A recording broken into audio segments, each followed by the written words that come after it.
其实拍摄的时候我就已经能猜到，这期视频的播放量肯定不会很高。虽然这座有无数的 buff 加身，但毕竟是上古动画，人气远不如高达，所以真的了解这家伙的已经是被时代抛弃的老人了，比如我。但千池炼、永野护，不管你是被哪个关键词给骗进来的，既然点进来的，就说明你对他还有一丝兴趣。那我恳请大家带着这份兴趣看到最后，因为这次的这台 L 盖姆做的真的是太酷了。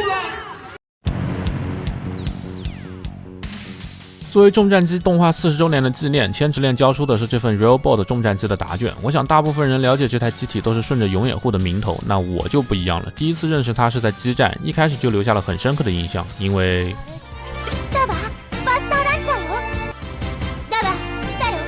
没想到还真能找到这素材。当年模拟器玩 GC 的时候就一直在想，为啥大家要追着男主叫爸爸？毕竟当年设备本来就杂音质，一查才知道，哦，你小子叫达巴。不过男主的名字本身也很有趣，达巴麦罗德，真的不会有人把这英文空耳成爸爸 my lord。扯远了哈。重战机这部动画是富野大光头提拔年轻永野护做的第一次机设，没想到我护哥出道就上了巅峰，直接交出了这跨时代美感的机设，以至于富野直接大手一挥就让永野护加入了之后 Z 高达的制作中。而之后永野护的天坑五星物语中也保留了很多重战机的影子，比如 Fatima。而护哥独特的机械审美也完全的从重战机开始一直延续了下去。剧中的机甲统称为 Heavy Metal， 但分为 A 级和 B 级，并且 A 级的战力一般来说碾压 B 级。虽然主角的这台埃尔盖姆也是 A 级，而且是出自亚曼王朝的手工型 HM， 但其实是为了快速投入战场做了简化，性能各方面并没有突出的特点，所以很平庸。而亚曼制 HM 的一大特点就是这个悬浮的核心战机与机体合体时会变形，并一直悬浮在脖子内侧。千大爷自然是还原了这个结构。Spiral Flow 的变形是通过给到多个零件造型来还原的，而官网的特点还会多给一个造型的，但我买的是代理版。在头部上的展开迎接 Spiral Flow 的机构，千池炼也完美的还原了。首先头部可以上提，然后向后折叠，领子处的零件也能拉伸并翻开，还原搭载的场景。翻开后就能看到与小摩托的连接装位。接着把 Spiral Flow 变形后的造型零件插到装位上即可，因为太小了，手指太粗的话实在是有点难操作。那在设定中 A 级的 HM 在头部都搭载了非常高级的神经网络，并且一般都配置有辅助人类操作的类人形生化计算机，也就是 Fatima。所以其实 A 级的头部是非常复杂而且重要的单元，所以在活动头部的时候就可以看到千大爷在后脑的部分增加了非常多的线缆细节，来表现头部机构的复杂与计算量之大。另外还有个有趣的小细节，驾驶舱的小摩托会跟着头的左右旋转而旋转，也就是说转轴在下方。接着来看到埃尔盖姆的这个 Light 背包，说实话我觉得这玩意儿比本体黑科技多了。19吨的机体搭载这个背包后就能实现单体飞行了。那千池炼自然也是完美的还原了背包的展开机构，两侧的翼片也是做了联动的展开。搭载的方式就是简单的插装连接，不过是3个装位都要插上。左右两边则是插到头部两侧的挂架上，不过我老是觉得这个挂架是不是稍微做大了一点啊？毕竟原设是长这样。不过说到底这玩意儿究竟是不是挂架我也不是很清楚，不过千大爷这里还是还原了它的展开机构。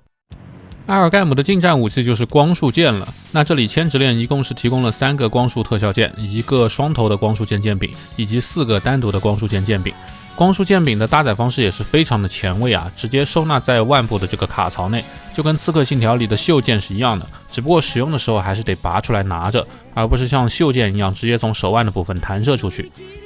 接下来的武装就是这个盾牌了，虽然细节并不丰富，但依然给了非常漂亮的全涂装。那盾牌的内部是可以直接收纳2个光束剑柄的。另外的一个武装就是这个手雷了，一次战斗只能带1个，丢出去以后会自动散开爆炸。搭载的方式则是这个盾牌内部的小挂架，插到孔洞里就 OK 了。这个搭载还原的还是蛮有趣的。那最后就是2门能源炮了，在不用的时候就可以像这样搭载到盾牌的内部。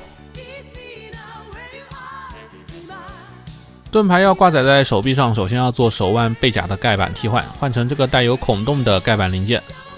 接着就能把盾牌插上去了。实话说这个搭载的稍微有一点松啊。那通常状态下右手腕都会挂载1门炮作为基础的武装。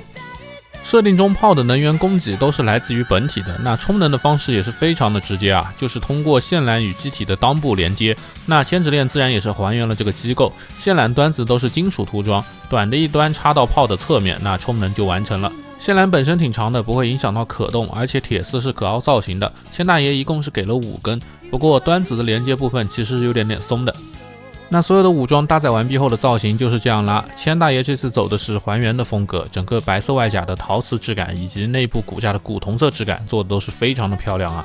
那设定中，埃尔盖姆使用了全可动的骨架，也就是说没有外甲也能正常的活动。MG 的骨架和外甲的概念就是在这里第一次出现在机器人的设定中。同样，后面高达 Z 也使用了该设定。不过重战机这边更离谱一点，那就是所有的 Heavy Metal 能源供给都来自外甲吸收的光能，环保先锋了，属于是。手型这次给的不多，一对开掌，一对握持以及一个大号握持手，但是每个手的涂装和细节都一丝不苟，这古铜色的手套质感做的也太漂亮了吧，并且每个手型还都给了腕部的关节。那看完这些基础的配件，接下来再来看看这台埃尔盖姆的可动与机构，也是非常的惊艳啊。首先这两根玩意儿不是天线，而是头部外甲锁定装置。那这里只做了可动，但没有还原锁定的机构。整个头部的低头幅度非常的大，超过了60度的范围，几乎可以90度。但抬头的幅度就基本上是没有了，主要还是展开机构的关系。抬头就穿帮，向左右摆头，如果不在意穿帮的话，能够做到如同折断一般的可动，接近45度的左右歪头幅度。不过转头的幅度就很受限了，也是因为机构的关系，左右只有30度不到的范围。手臂的可动非常的优秀，首先肩胛是能上下摆动的，通过向下做摆动避让后，整个手臂能上抬超过90度，范围非常的优秀。同时可以看到肩胛与手臂在接触的过程中会产生联动，肩胛内侧下段会被联动的收进去，内构细节也是能看到的。接着是向前的引伸是有关节的，在肩胛避让后能够做到向前接近60度，甚至是超过60度的超大引伸范围，不过向后就完全没有范围了。大臂根部有一段360度的平转关节，小臂根部也可以做360度的平转，很自由。最后是360度的手臂大风车，毫无压力，不过背包会有些许的干涉。曲肘做的也是非常的精密和还原啊，虽然已经可以看到肘部有双段的关节了，但这段关节并没有完成180度的折叠，第一段只能弯折75度左右，并且大臂的下段盖板会联动收起避让，第二段又做了45度的弯折，最后小臂处还能弯折60度，合起来完成这180度的曲肘。同时胸部也能做90度的折叠可动，这里是没有干涉的，根部的球冠旋转后也能这样子折叠。腰部也非常的优秀啊，首先前倾能达到60度的大范围，后仰也能做到接近45度的幅度，不过带背包的话可能会有一些干涉。左右的侧摆幅度就非常大了，也是能达到60度左右的神仙范围。胸和腰两段大球冠摆动做的真的很自然啊。那当然360度转腰更是不在话下了，优秀的胸腰可动是 pose 的基础，千大爷调教的关节把玩体验也是很棒的。后裙甲连接处也做了两段的折叠关节，可以做到大范围的抬起避让。侧裙甲固定在腰上，也是两段折叠的关节，超大的可动范围，并且还能做到前后旋转。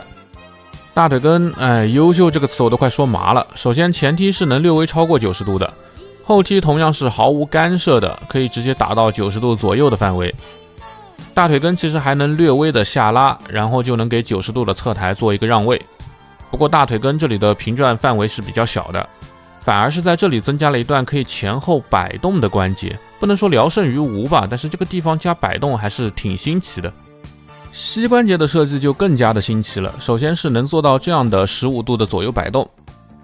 接着是通过像这样的向前折叠来解锁整个膝盖的可动，这个时候你就能做左右90度以上的平转了。如果你在没有解锁的情况下，这里是不能平转的。接着是屈膝，也是一定要先向前把膝关节给解锁，然后才能像这样去弯折它。弯折可以直接弯折到底，直接达到180度的折叠范围。不过有人会说这样的膝盖连遮盖都没有，太丑了。但不好意思，原设就是这样的，甚至千大爷连里面的机械细节也给你一并全部还原了。那在讲脚部可动前，先来看看埃尔盖姆这个标志性的腿部装甲展开。这液压杆的联动做的是真的很漂亮啊，不过这个结构可不是为了散热啥的，设定里这里是滑翔用的稳定翼，所以每次飞起来的时候都会展开。设定的是嘛，反正挺帅的，你说是就是啦。首先后脚跟的高跟是可以上下翻这一段的，前脚掌也有非常大幅度的下翻和上抬空间，脚踝夹也可以像这样翻起一段避让。接着就是重头戏了，脚部在运动时整个液压杆的机械联动结构，脚掌本身是可以前后大范围摆动的，内部的机械细节也一点都不马虎，并且不仅仅是前后的抬脚，左右的接地也会联动液压杆，可以看到活动过程中非常的丝滑，而且不只是后脚跟的液压杆，脚踝前方也有，并且还都有联动机构，看到这些蒸汽朋克一样的机械细节，把玩的时候整个人都觉得嗨起来了。那除此之外，左右的接地性也是非常的优秀啊，向左向右都能达到30度接近45度的范围，并且可以看到小腿的下段骨架也是做出了360度的平转机构。OK， 那么可动的介绍就全部结束了。我想大家对这台埃尔盖姆的可动都有了自己心里的答案吧。我的评价就2个字：牛逼。那最后来看到的就是这杆标志性的破坏长枪了，好像大家都对它有个雅称。千大爷这里也是继续良心啊，整个枪看着好像是成型色，但实际是全涂装的，最少也是上了消光漆的。枪杆和枪身需要先合起来，那枪管下方是还原了支架结构的，可以直接这样翻出来展开。另外一个细节是枪身后方的这个小机构，其实剧中拉动把手向后的话，这里会自动弹出来的。牵制链这里其实也还原了这个联动机构，只不过我拍素材的时候弄错了顺序，所以就没有弄出来。OK， 那么关于这台埃尔盖姆的全部细节就介绍完毕了。拿着长枪的造型才是我印象里的埃尔盖姆嘛，真的是难得的又一款让我边把玩边夸的玩具啊。虽然1400多，千大爷自信的一贯定价，但我也还是觉得这只埃尔盖姆真的很值啊。那么各位观众老爷又觉得如何呢？最后感谢大家都能看到这里，喜欢我视频的话一定要记得点赞投币1键3连哦。